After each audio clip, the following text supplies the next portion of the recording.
GF went pale after I told her about her affair in details, and dumped right after.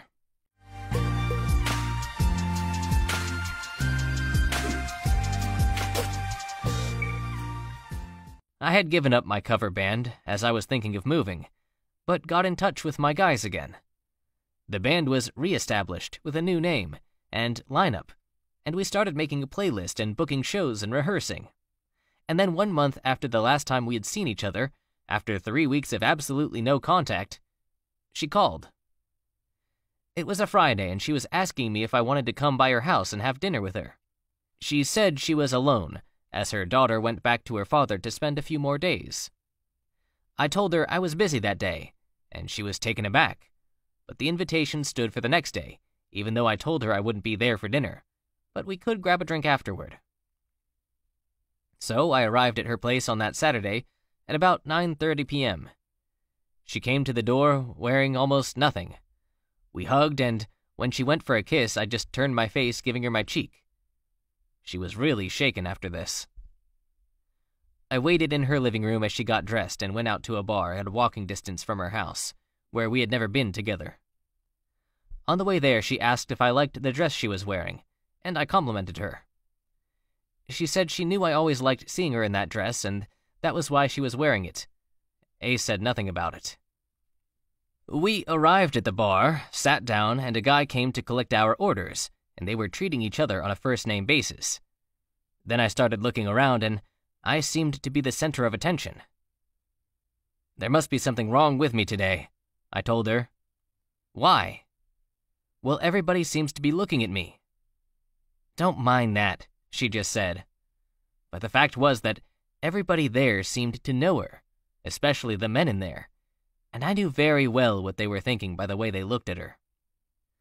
It was about 11 p.m. when we got back to her door. Do you want to come up, she asked. No, I'll just get going. I would really like you to come up. I believe you, but that's not going to happen. Why? Well, because you made your choices and forced me to do mine. What do you mean? Well, did you have fun with the firefighter?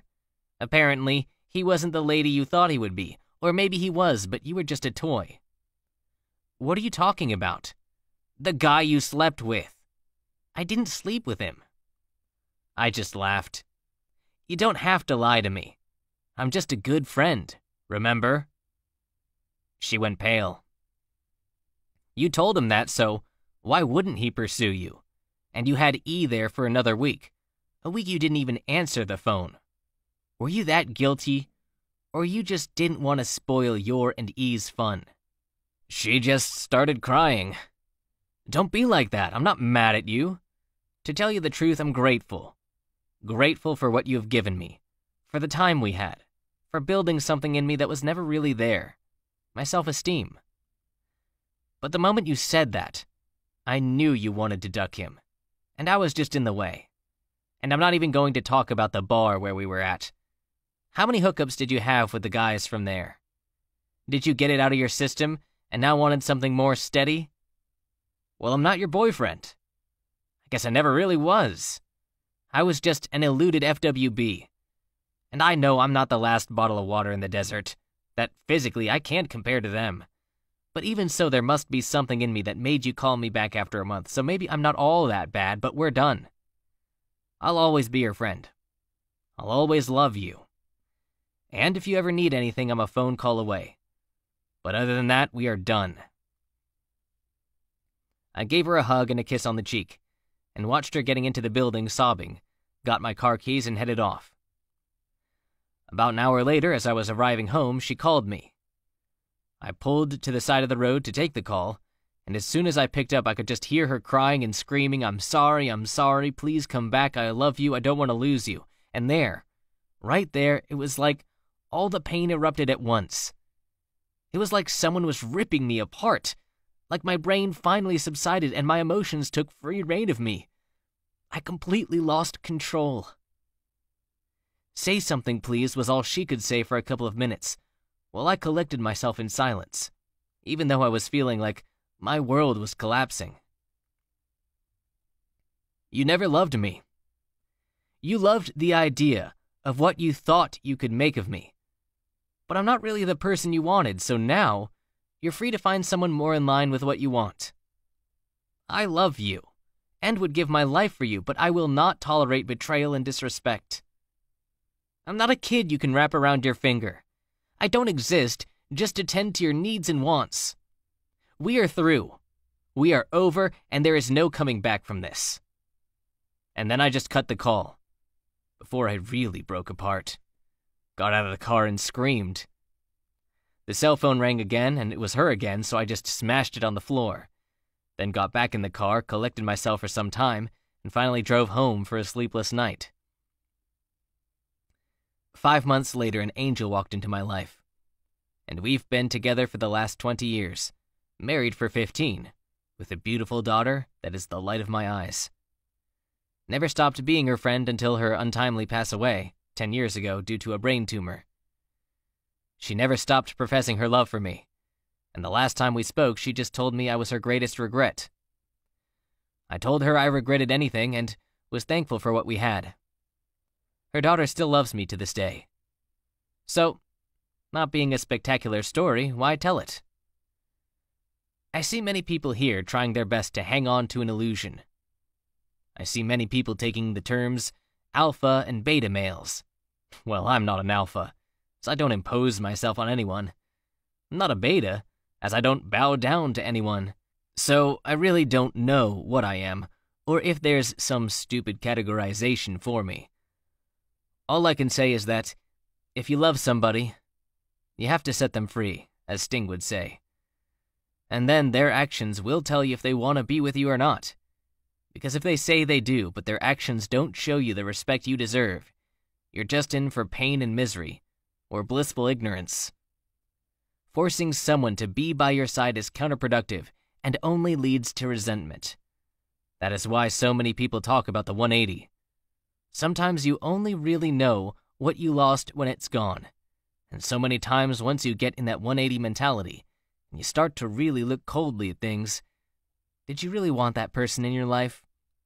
Or is it just your pride for losing something that was never really yours to begin with? We've reached the end of the story. Let's listen to some of the comments by our Reddit listeners. Sick RM. You walking away like that made her respect you more than staying with her that night ever would have. Plus it frees you up to allow another person into your life. OP reply. Completely. I was the one that told her no, something she never had before in her life. And had someone dump her, without even raising voices or arguing, just stating facts. Of course, our conversation at her doorstep was a lot more detailed than what I wrote here. Of course, she tried to tell me that it wasn't like that she never saw the other guy again, that there were no hookups, basically gaslighting.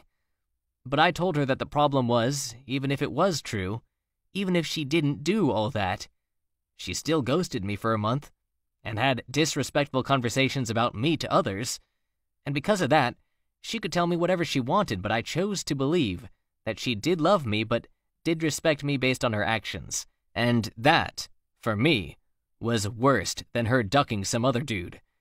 That I had lost not only my trust, but also my respect for her. And what kind of relationship can you have with someone you distrust and don't respect, and that has been proven by actions that don't respect you either? She later, years later, told me that she did all that because she was looking at herself, and thinking what it would be like 20 years from then with me in my late 40s and her in her mid-60s, that she thought we had no future. So her idea was to get me so out of my mind that I would break up with her, and that she was shocked by the way I did it in the end. She never expected me to be so firm, so calm and collected, even though I was really not, but growing up suppressing pain has an effect on you. And that when I turned my back and walked out, she could only think of how much she had messed up. Women always respond to a man showing strength and character, not to be confused with power. The same way men usually respond to a woman showing vulnerability. We can think however we want, but we can't escape what's written in the DNA. Beware versus aware. I want to ask you why you did not make up with her after she reached out to you. Maybe she actually was genuine in what she said, and she had finally come around. Do you think this is not possible at all? Asking for both men and women, if that matters. I want to know if the genders were reversed. Should the woman have believed the man? I mean, I of course agree that you shocked her by saying no, but if maybe you said yes at a later point after saying no, it would have been all good? OP reply. I do think it's possible, but it really depends on a lot of factors, some of which are not under your control, if any really ever are. As I said in the post, the first 20 years of my life were dealing with inevitable pain, my father's illness. Then I spent another 4 dealing with pain and depression because of a relationship with someone and life thoughts that refused to get help out of fear of what she would do. Ironically, when I finally got the courage to end the relationship with her, she finally got medical help. Ain't life a ditch? So, by 28, I had dealt with pain and loss all my life and was in a very dark place mentally and physically. And that's when I decided to really do something about it. And then she does this. Well, I'm not her owner, and apparently by her own admission to the other guy, I was nothing but a good friend, so acted accordingly. I said no, but not for myself.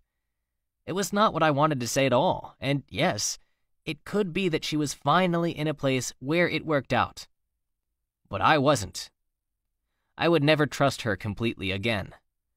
Furthermore, it's not written above but somewhat implied that, while she was with the other guy before me, things didn't happen between us because I didn't want them to happen.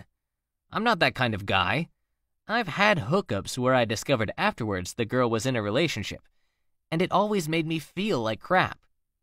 But she was willing, and then she did it to me.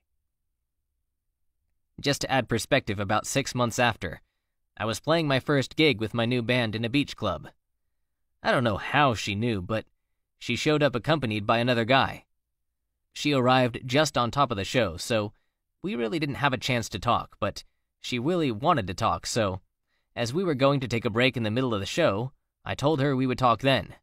She chose a table right in front of me. There wasn't a stage, more a reserved corner of the bar, unbuttoned her coat, and I could see the see-through shirt she had underneath, with nothing beneath it, and I must admit, it was an inspiring sight, lol. Don't hold it against me, I'm a guy and I like women. On the break, we headed up to my car to talk with a little privacy. As soon as the doors closed, she was all over me. I had to push her away, told her I had found someone. She begged me to go back to her. I again told her there was no chance of that happening. We left the car, she proceeded to get wasted drunk, started making out with the guy that came with her while I just laughed, which pissed her off, and after the gig, while we were packing our stuff, she went through all the guys in my band, promising each and every one of them she would duck their brains out in front of me if need be. The guy that came with her, I later found out, was in a relationship, dumped his longtime girlfriend for her, and 3 months later she dumped him like a used rag. I asked her what she thought about her actions sometime down the line. She apologized to me, but said she felt no remorse for what she did to the poor guy. So in the end, I think I just spared us both some years of pain and misery.